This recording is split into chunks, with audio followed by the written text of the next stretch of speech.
लिख लिया। नेक्स्ट एक टर्म डिफाइन करते हैं जो कोवेलेंट बॉन्ड से रिलेटेड ही है, देखो covalency. Covalency covalency covalency it is, लिखो, it is combining capacity, it is combining capacity of atom of element, combining capacity of atom of element which depends upon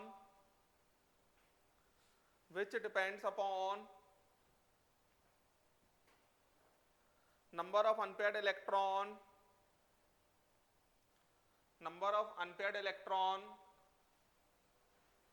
present in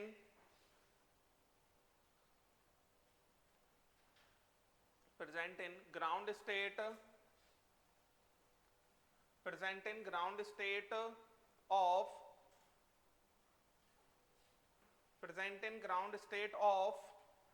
atom of element,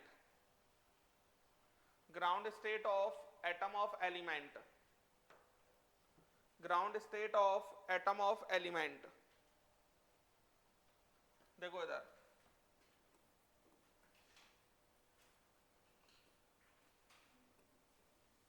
element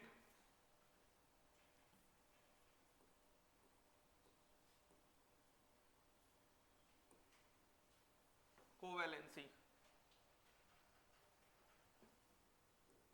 hydrogen, hydrogen का electronic configuration 1s1 होता है, यही होता है ना। और 1s1 का मतलब हो गया कि जैसे जो ब्रैकेट होगा उसके अंदर एक इलेक्ट्रॉन, किसी भी ऑर्बिटल में एक ही इलेक्ट्रॉन होता है तो उसे क्या कहा जाता है, अनपेयर्ड इलेक्ट्रॉन। तो हाइड्रोजन के अंदर कितना कोवेलेंसी हो जाएगा, 1। हाइड्रोजन के अंदर कोवेलेंसी कितना हो जाएगा, 1। अब यहां पर अगर हम बात करते हैं हाइड्रोजन के बाद में, जैसे मान लो नाइट्रोजन से बात किया, देखना नाइट्रोजन का इलेक्ट्रॉनिक कॉन्फ़िगरेशन क्या होता है, 1s2 2s2 2p3। तो ये हमारा ऐसा, तो ये हमारा 1 1 1, ये इलेक्ट्रॉन हो जाएगा 2p। तो 2p में ये अगर एक इलेक्ट्रॉन हो गया तो यहां पर कितने वो पड़े हुए हैं, ये 2s हो गया, बैलेंस सेल से ही देखा जाता है। तो अनपेयर्ड इलेक्ट्रॉन कितने हैं, 3 अनपेयर्ड इलेक्ट्रॉन है, तो कोवेलेंसी कितनी हो जाएगी, 3। समझ में आया। इसका मतलब ये है कि नाइट्रोजन 3 कोवेलेंट बॉन्ड बनाना चाहता है। समझ में आया क्या कह रहा हूं मैं। अगर हम यही बात करते हैं फोस्फोरस से, तो फोस्फोरस के अंदर जैसे ये 1s2 2s2 2p3 है, तो ये 2s2 2p3 है, तो फोस्फोरस कितना हो जाएगा, फोस्फोरस का क्या हो जाएगा, बैलेंस सेल का इलेक्ट्रॉनिक कॉन्फ़िगरेशन 3s2 3p3। नीचे खिसक जाते हैं तो बस यही अंतर आ जाता है, 3s2 3p3। तो यहां पर होता क्या है ना, देखो इधर ये हो गया 3s, ये हो गया हमारे पास, समझना थोड़ा सा, ये हो गया हमारे पास 3p, और ये हो गया हमारे पास इतना, ये है हमारे पास फोस्फोरस। तो बच्चों पता है आपको कि ये हमारा ऐसा है, ठीक है। तो ये फोस्फोरस का ग्राउंड स्टेट कहा जाएगा। तो ग्राउंड स्टेट में फोस्फोरस की कोवेलेंसी कितनी है, 3। अब इसके अंदर फोस्फोरस का एक्साइटेड स्टेट भी आ सकता है, एक्साइटेड स्टेट 1, क्योंकि सेकंड पीरियड और थर्ड पीरियड के एलिमेंट्स में ये डिफरेंस होता है कि इनके पास क्या प्रेजेंट होता है, इनके पास क्या प्रेजेंट होता है, डी। तो डी प्रेजेंट होगा तो बैलेंस सेल के अंदर ये हमारा ऐसा, ये हमारा ऐसा, और ये हमारा ऐसा, 3d 3p, ये 3s। ये ऐसा, एक्चुअल में ये इलेक्ट्रॉन यहां से यहां चला जाएगा तो एक्साइटेड स्टेट कहलाएगा। आप कहोगे सर नाइट्रोजन में ऐसा क्यों नहीं किया, नाइट्रोजन पे डी नहीं होता, तो नाइट्रोजन का इलेक्ट्रॉन सिर्फ बैलेंस सेल के अंदर ही हो पाएगा ऐसा, तो नाइट्रोजन का इलेक्ट्रॉन कहां ले जाऊंगा मैं, कहीं नहीं ले जा सकता। ये बात समझ में आ रही है? आप कहोगे सर इस इलेक्ट्रॉन को यहां से ले जाओ, कोई मतलब ही नहीं है, अनपेड इलेक्ट्रॉन थोड़ी बढ़ रहे हैं तो मैं क्यों ले जाऊंगा, हाँ डी होता तो मैं ले जाता। तो नाइट्रो फोस्फोरस की जो कोवेलेंसी है वो कितनी हो जाएगी, 3 और 5। समझ में आया? सेम इसी तरीके से जैसे ऑक्सीजन है, क्या होता है 2s2 2p4, तो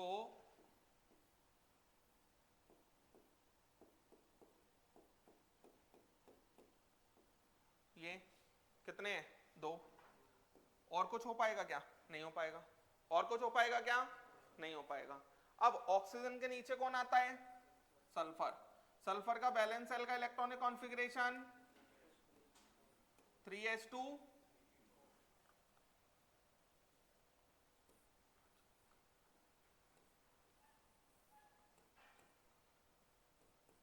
ये हमारा ऐसा, तो ये हो गया 3s, ये हो गया 3p, कितना आ रहा है 2। अब ये सल्फर का कौन सा स्टेट है, ग्राउंड स्टेट, एक्साइटेड स्टेट 1।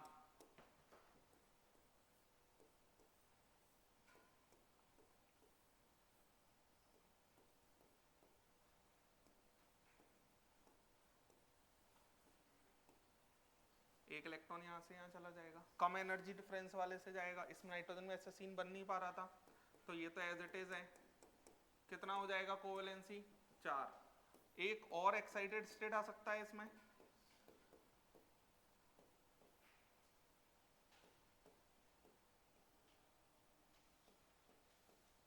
बोलो। ये हमारा कितना हो जाएगा, ये भी चला जाएगा यहाँ से यहाँ, कितना आ जाएगा 6। तो 2 4 और 6 3 कोवेलेंसी हो सकती हैं सल्फर की। तो सल्फर जनरली आपको 2 बॉन्ड बनाता हुआ दिखेगा, या 4 बॉन्ड बनाता हुआ दिखेगा, या 6 बॉन्ड बनाता हुआ दिखेगा। ये बात समझ में आ रही है? पहले इतना लिखो।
समझ पा रहे हैं ना?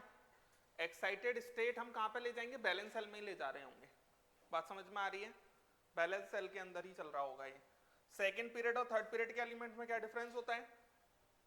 डी आ जाता है। चलें, लिख लिया नहीं?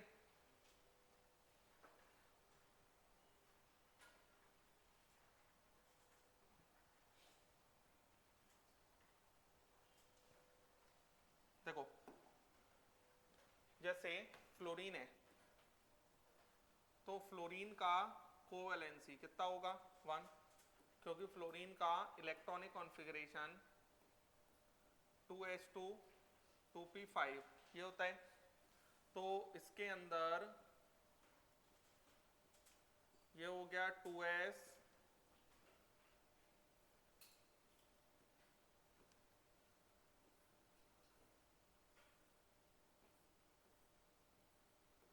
2p,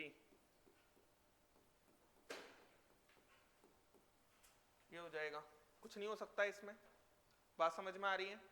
उसके बाद अगर हम बात करते हैं x क्या हो जाएगा? Chlorine, bromine, iodine. इनका जो बैलेंस सेल इलेक्ट्रॉनिक कॉन्फ़िगरेशन होगा वो हमारा ऐसा होगा, सेम ही रहेगा ऐसा। और इसके अंदर क्या आ जाएगा? डी आ जाएगा। जैसे मैं क्लोरीन के लिए बता देता हूं, तो ब्रोमीन के लिए 4 हो जाएगा और आयोडीन के लिए 5 हो जाएगा। तो क्लोरीन के ग्राउंड स्टेट में कितने हैं? 1। क्लियर है? उसके बाद क्लोरीन के एक्साइटेड स्टेट 1, एक्साइटेड स्टेट 1 में एक इलेक्ट्रॉन यहां से यहां चला जाएगा। तो एक इलेक्ट्रॉन अगर यहां से यहां चला जाएगा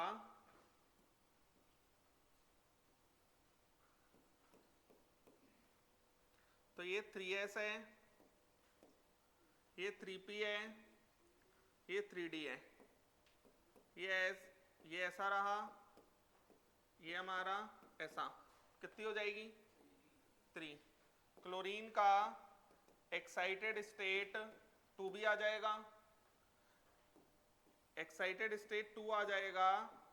तो ये 3s है, ये 3p है और ये 3d है। तो इसके अंदर ऐसा हो जाएगा। क्लोरीन का एक्साइटेड स्टेट 3 एक और हो जाएगा ना?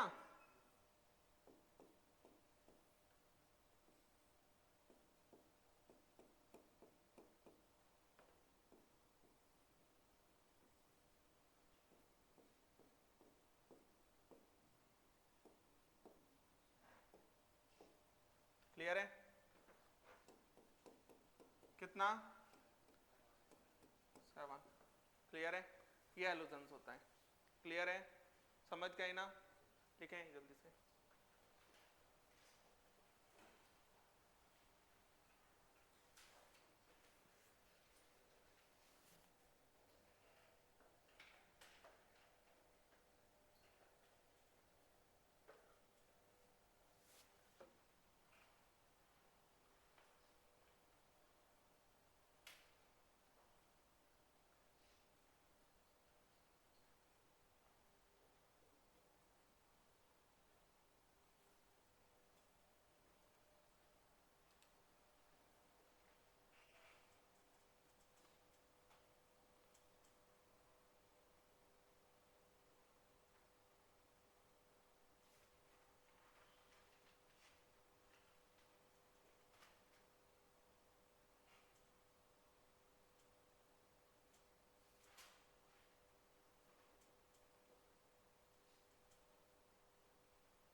क्लियर है?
चले बच्चों, कल एक बात बताया था मैंने पिछले टर्न पर, एक सेंट्रल एटम होता है, बाकी के सारे सराउंडिंग एटम होते हैं। तो जो एक्साइटेड स्टेट्स की बात है ना, वो सिर्फ सेंट्रल एटम के लिए हो सकती है। सराउंडिंग एटम हमेशा ग्राउंड स्टेट कोवेलेंसी से जुड़ते हैं। ये बात समझ में आया? सराउंडिंग एटम्स हमेशा ग्राउंड स्टेट कोवेलेंसी से जुड़ेंगे। किसके साथ? सेंट्रल एटम के साथ। जैसे मेरे पास बच्चों NCl3 लिखा है और NCl5 लिखा है, तो ये कोवेलेंट बॉन्ड्स हैं। NCl3 तो एग्जिस्ट करेगा, लेकिन NCl5 एग्जिस्ट नहीं करेगा। नाइट्रोजन 5 कोवेलेंसी बना सकता है क्या? बना ही नहीं सकता। हेलो, क्लोरीन जो है ग्राउंड स्टेट से ही जोड़ेगा, एक ही कोवेलेंट बॉन्ड बनाएगा अगर सेंट्रल एटम क्लोरीन नहीं है तो एक ही कोवेलेंट बॉन्ड बनाएगा अगर, अरे समझ आ रहा है? हेलोजन का हेलोजन की कोवेलेंसी कितनी है? 1 है ना। तो ग्राउंड अगर वो सराउंडिंग एटम है तो हमेशा लोएस्ट कोवेलेंसी के साथ जुड़ता है। तो हेलोजन अगर सराउंडिंग एटम होगा तो हमेशा कितना बॉन्ड बनाएगा? 1। अरे समझ में आ रहा है? तो 5 हेलोजन है तो 5 बॉन्ड बनाने पड़ेंगे नाइट्रोजन को। बना सकता है क्या? नहीं बना सकता। नाइट्रोजन की मैक्सिमम कितनी है? 3। अरे आ रहा है समझ? नेक्स्ट अगर हम बात करते हैं, हाँ, अगर इसी की जगह पर PCl3 होता, PCl5 होता, बन जाते हैं। क्लियर? नेक्स्ट OF2, OF4 और OF6, OF2 बन जाएगा, OF4 OF6 नहीं बन पाएंगे। आ रहा है ये बात समझ? इसी तरीके से SF2, SF4, SF6 तीनों बन जाएंगे। क्लियर है? समझ गए कोवेलेंसी से कैसे पता चलेगा हमें? सराउंडिंग एटम हमेशा अपनी लोएस्ट कोवेलेंसी से जुड़ेगा। ये लाइन लिख लेना आप अपने पास। समझ में आया? लिख लें।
चले, लिख लिया?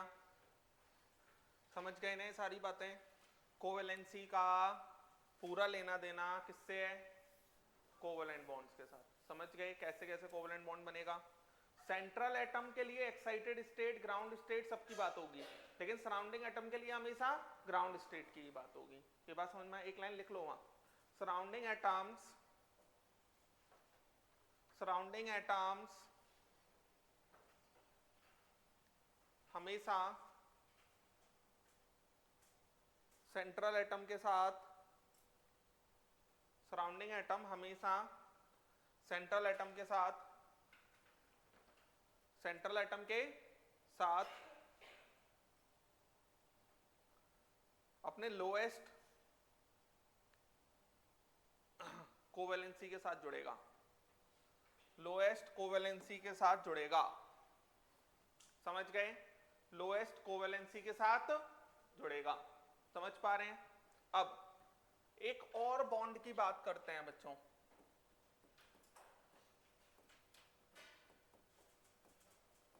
Coordinate bond.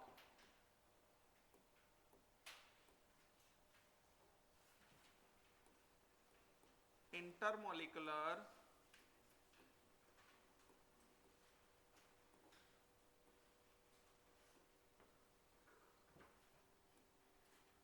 Loess acid base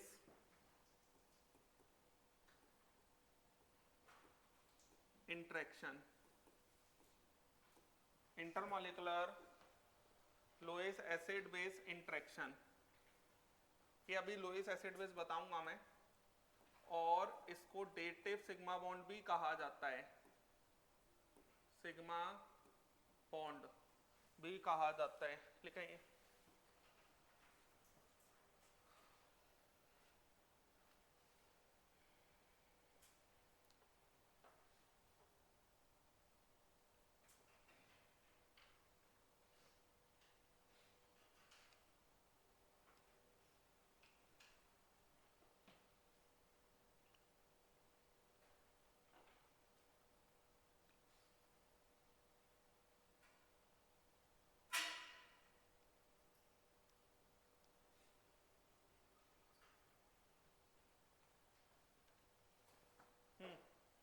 देखो एक लाइन, कोऑर्डिनेट बॉन्ड कब बनेगा, कैसे बनेगा? Whenever, हाँ आराम से लिख लो, आराम से बैठता हूं मैं, हाँ ठीक है। कितने बजे आ गए थे आज तुम कोचिंग? 10 बजे, 9 बजे? 9:50। अच्छा 9:50, 10 ही बोल दो, हाँ। और घर से कितने बजे निकले थे? 50 मिनट में आ गए, चले आवांगे। तभी सही है तुम्हारी, पीरियोडिसिटी का मॉड्यूल हो गया तुम्हारा?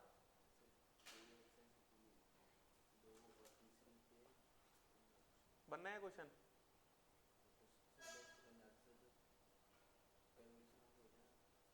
कैलकुलेशन वाले कौन से क्वेश्चन? क्या निकालना? अब निकल जाएगी नहीं? हाँ चले आएंगे। देखो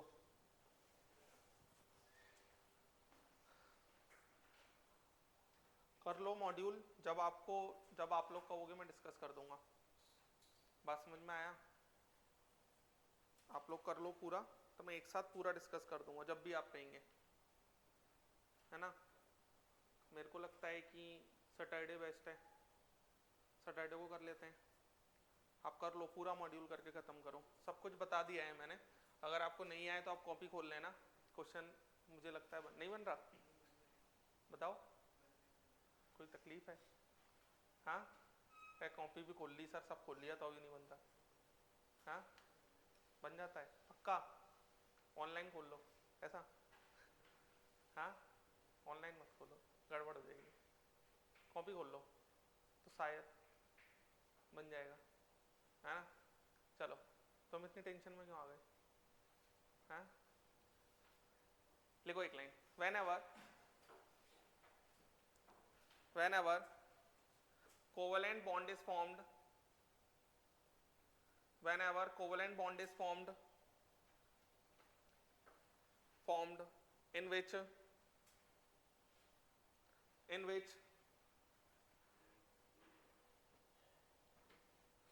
both bonding electron both bonding electron are unequally shared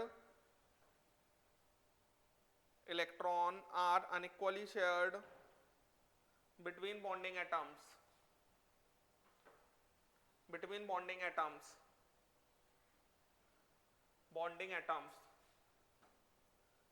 then it is named as coordinate bond.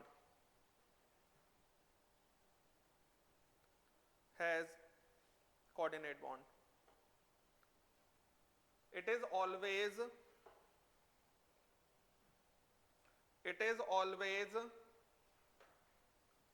considered as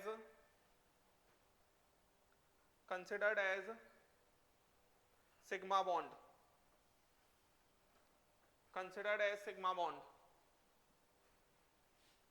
And represented by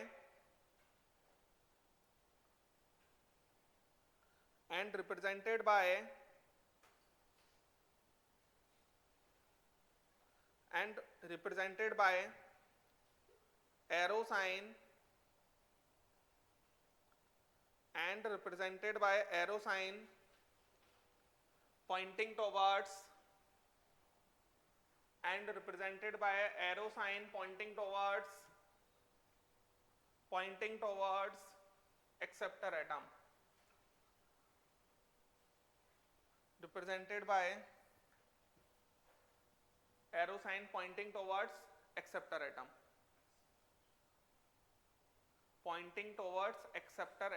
बता रहा हूं अभी, टेंशन मत लो. Pointing towards acceptor atom. देखो इधर, जैसे बच्चों एक A है और एक B है. मैंने कहा इन दोनों के बीच में कोवेलेंट बॉन्ड बनना है, तो एक इलेक्ट्रॉन A दे देता था और एक इलेक्ट्रॉन B दे देता था. लेकिन मान लो इसके पास लोन पेयर पड़ा है. क्या होता है लोन पेयर, अभी पता चल जाएगा. शायद बताया भी है, बताया ना आपको लोन पेयर? नहीं बताया? ClF3 में कितने होते हैं बताओ जरा, क्यों बताओ? ClF3 में कितने लोन पेयर होते हैं? पीछे तुम बताओ जरा, कोई भी बता दो. चलो 10. तुमने तो हाँ बताओ.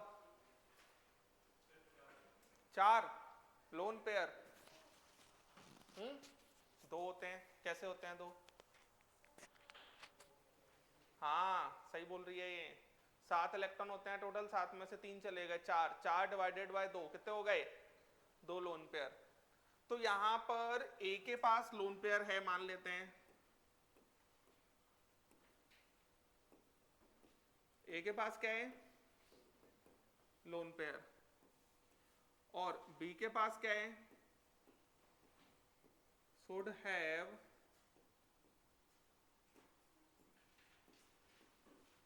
vacant orbital. तो मान लो ये इलेक्ट्रॉन सिर्फ ले सकता है, दे नहीं सकता. इस पर है ही नहीं इलेक्ट्रॉन देने के लिए, और इस पर लोन पेयर है तो इलेक्ट्रॉन दे देगा. तो जो एक इलेक्ट्रॉन आना चाहिए था उसकी जगह पर ऐसा हो जाता है दोनों इलेक्ट्रॉन यही दे देता है.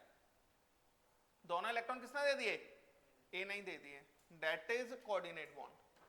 कोऑर्डिनेट बॉन्ड के अंदर अनइक्वल शेयरिंग होती है. होता तो वो कोवेलेंट बॉन्ड जैसा ही है. क्या होती है? Unequal sharing. क्या होती है? Unequal sharing. अब इसके अंदर ये ए है और मान लो इसको ऐसे शो करते हैं. ए को इस बॉन्ड में कितने इलेक्ट्रॉन देने चाहिए थे? 1. और दिए कितने हैं? 2. एक्स्ट्रा 1 इलेक्ट्रॉन दिया है. तो यहां पर क्या आ जाएगा? +1. 1 इलेक्ट्रॉन देने से पॉजिटिव चार्ज आता है. और यहां पर 1 इलेक्ट्रॉन देना चाहिए था, लेकिन 1 भी नहीं दिया, तो यहां पे एक्स्ट्रा कितना आ गया? 1. तो कोऑर्डिनेट बॉन्ड या तो ऐसे शो किया जाएगा या ऐसे शो किया जाएगा. कोऑर्डिनेट बॉन्ड को अनइक्वल शेयरिंग के थ्रू जाना जाता है. अनइक्वल शेयरिंग होगी यहां पर. एक एटम पूरे 2 इलेक्ट्रॉन देगा और एक एटम 1 भी नहीं देगा. That is coordinate bond. समझ में आया? अब यहां पर समझना आप थोड़ा सा. देखो इधर, जैसे NH3 है बच्चों,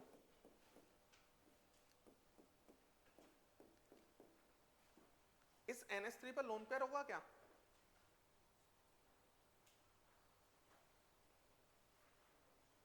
बताओ।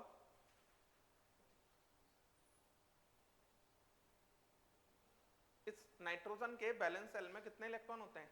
5। 5 में से कितने दे दिए? 3। कितने बचे? 2। 2 का मतलब एक लोन पेयर, तो यहां पर इस पर लोन पेयर है। ये बात समझ में आया? समझ गए क्या कहा मैंने? अरे आया लोन पेयर निकालना। 5 में से 3 दे दिए, 2 बचे, 2 divided by 2 that is 1 lone pair. दूसरा BF3,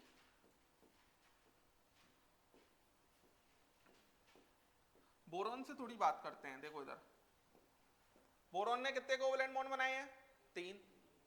बोरॉन का electronic configuration 1s2 2s2 2p1 ये होता है, यही होता है ना।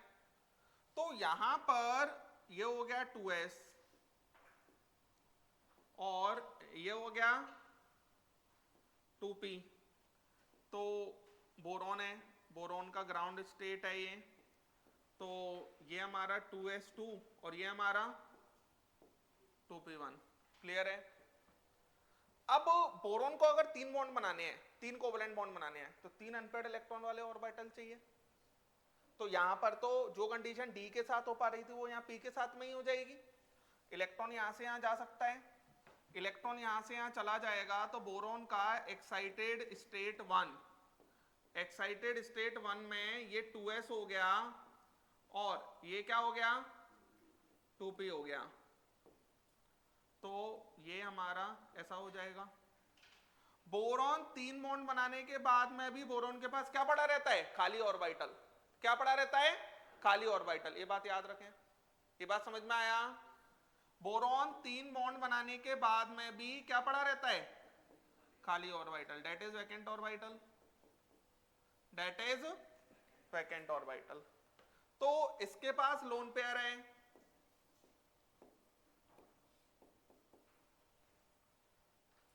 इसके पास वैकेंट ऑर्बिटल है,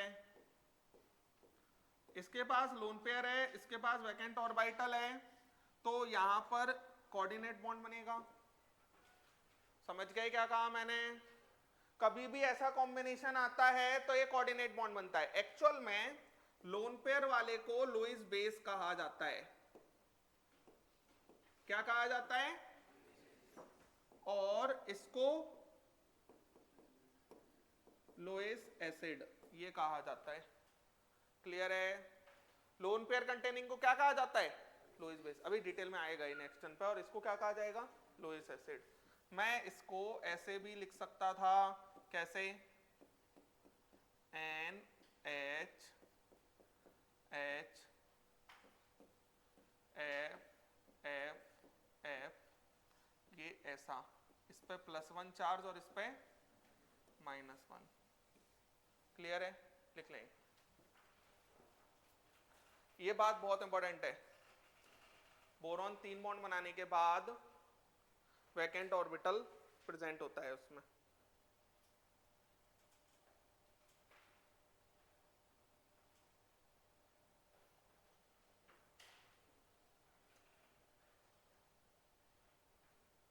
अच्छा, इंटरमॉलिक्यूलर लुईस एसिड बेस क्यों कहा जाता है? इंटर जो वर्ड आता है ना, वो हमेशा तब आता है जब 2 मॉलिक्यूल्स के बीच में हो रहा होगा, और इंट्रा वर्ड आएगा अभी आगे। इंट्रा का मतलब होगा एक ही मॉलिक्यूल में हो जाए सब कुछ। जल्दी से लिखें।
समझ पा रहे हैं ना कि कोऑर्डिनेट बॉन्ड कैसे बनेगा? अब देखो, जैसे मान लो मेरे पास NH3 है, ये तो हमको समझ में आ ही गया कि NH3 पर लोन पेयर होता है, ये तो हमको समझ में आता ही है। अब बोरोन का समझ गए, समझे ना? ये बात याद भी रखनी है। मान लेते हैं H पॉजिटिव पड़ा है, H पॉजिटिव के अंदर भी जो उसका S होगा वो पूरा क्या होगा? खाली होगा। अरे एक इलेक्ट्रॉन था वो भी चला गया पॉजिटिव का, मतलब 0 इलेक्ट्रॉन बचा है अब H पॉजिटिव पे। तो इसका जो 1s होगा वो पूरा क्या पड़ा होगा? खाली। तो इसके पास लोन पेयर है, इसके पास क्या है? लोन पेयर है, और इसके पास क्या है? इसके पास क्या है? वैकेंट और वाइटल। तो यहां पर ये हमारा कोऑर्डिनेट बॉन्ड आ जाएगा। आया? मैं इसको ऐसे भी लिख सकता हूं,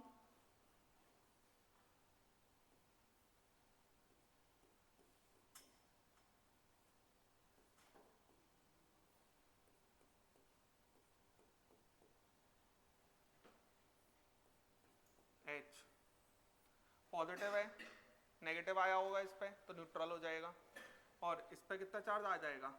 +1। इस पे क्यों नहीं आया ये समझ गए ना? क्योंकि पॉजिटिव था, नेगेटिव आया होगा तो वो क्या हो जाएगा? न्यूट्रल हो जाएगा। तो ये हो गया हमारे पास कोऑर्डिनेट बॉन्ड। समझ गए? लिख लें। इसको अमोनियम आयन कहा जाता है, तो इसको हम लिख लेते हैं फॉर्मेशन ऑफ अमोनियम आयन।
लिख लिया? बच्चों एक बात और सीखो, जैसे H2O है, इसमें पानी पर कितने लोन पेयर हैं? H2O में, सॉरी पानी पर नहीं, ऑक्सीजन पे कितने लोन पेयर हैं?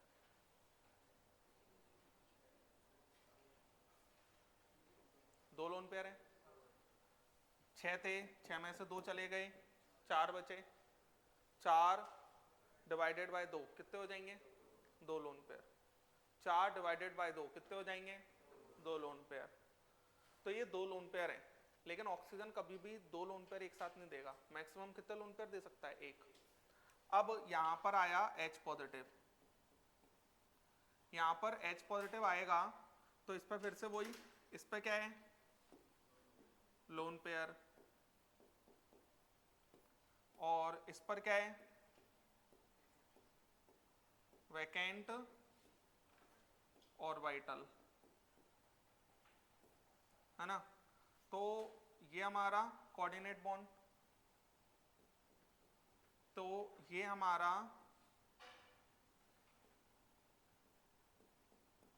हाइड्रोजन, हाइड्रोजन H, और ये क्या आ जाएगा? पॉजिटिव। बात समझ गए? इसको क्या कहा जाता है? Hydronium ion. क्या कहा जाता है? Hydronium ion. तो यहां पर भी लिख देते हैं फॉर्मेशन ऑफ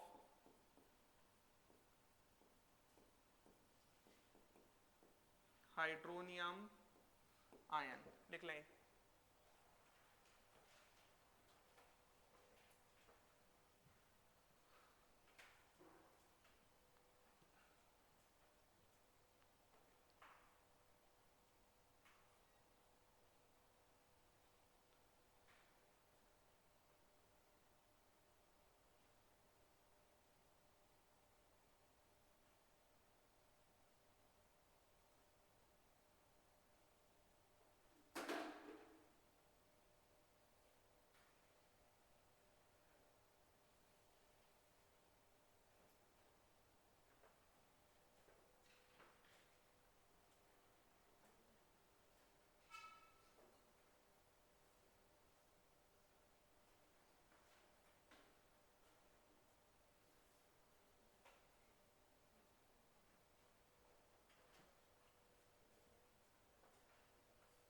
एक लाइन लिखो,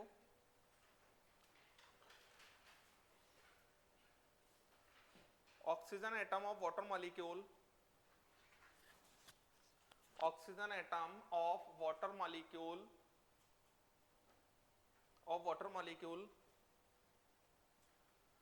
cannot donate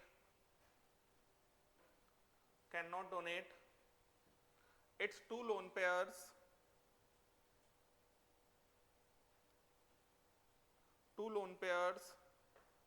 simultaneously to 2H positive ions, simultaneously to 2H positive ions, because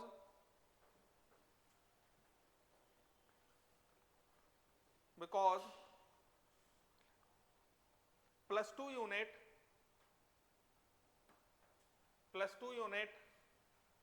positive charge on oxygen atom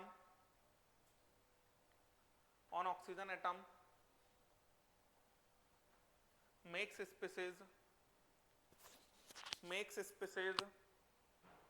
highly unstable,